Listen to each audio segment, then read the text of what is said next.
WTAJ Sports with Jack Wascher. Welcome into Beaver Stadium. We're about a little more than an hour from kickoff between Penn State and Buffalo. Jack Wascher joined by Peter Terpstra. Where's your box? I know. I left my box in the studio. I should have brought it. Jack, you're really tall. Stop it. I know.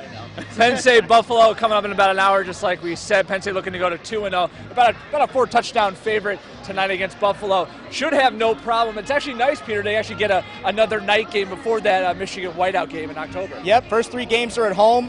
Penn State looking to get another big win, go 2-0 to start the season. We have some big news before we get to Penn State. Huge news out of the NFL. You remember when Steelers fans thought that Antonio Brown, all he was going to do was bring down that franchise? Well, he went out west to Oakland. He froze his feet. He couldn't figure out a helmet. He used some very choice words for their GM. And then this morning on Instagram, which Peter is, ramping back up, he decided to say, hey, Raiders, release me. Well, within a couple hours, they released him. And then no more than 4 or 5 hours later, arguably the greatest franchise in professional sports, the Patriots, signed him to a 1-year deal, $9 million signing bonus, $15 million total. Yep. Nuts, Peter. Just so everyone's clear, Antonio Brown is now a New England Patriot as of about an hour ago, signing a 1-year deal with the team, was released by the Raiders earlier today, so he's got a new team, but he cannot play against the Steelers on Sunday Night Football. He is not eligible to play, signing that soon per NFL rules. Yeah, and the Antonio Brown saga continues, and it's almost like if he can't make it work in New England, where else can he make it? And Belichick's not going to put up with his antics and whatnot. Yeah, I would say not. If there's a place for him to go to straighten up, it'd be New England. Penn State, you can hear them. They're getting ready to start here at 7:30, and we got story time. Yeah, big time story time. So what happens when you get knocked down, and what do you do when all feels like life that they continue to knock you down? Well, one Penn State offensive lineman is continuing to fight and in hopes of pursuing a lifelong dream. For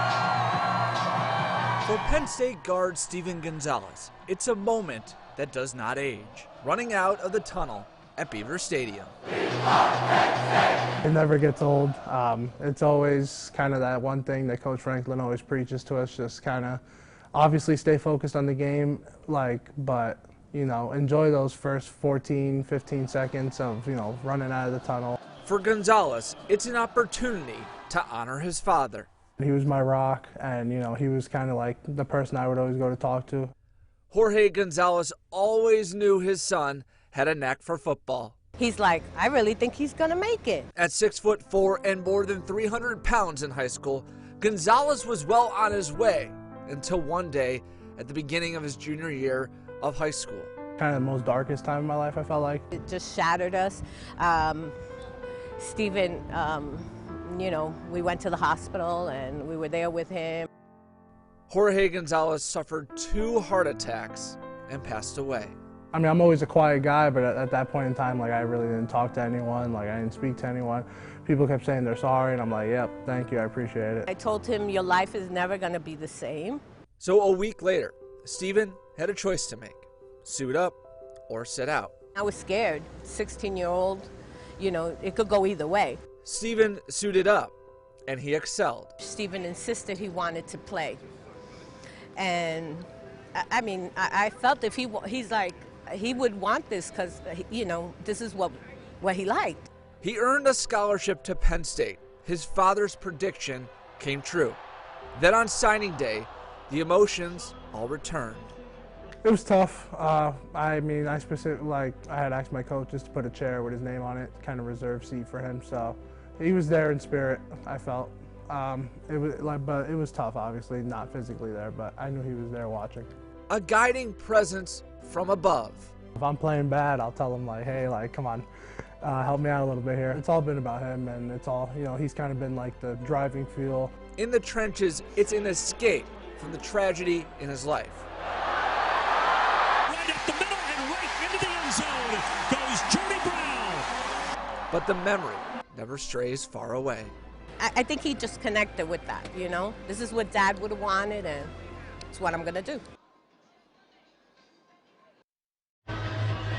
Yeah, Gonzo Peter, such a fighter. Mom is in attendance tonight.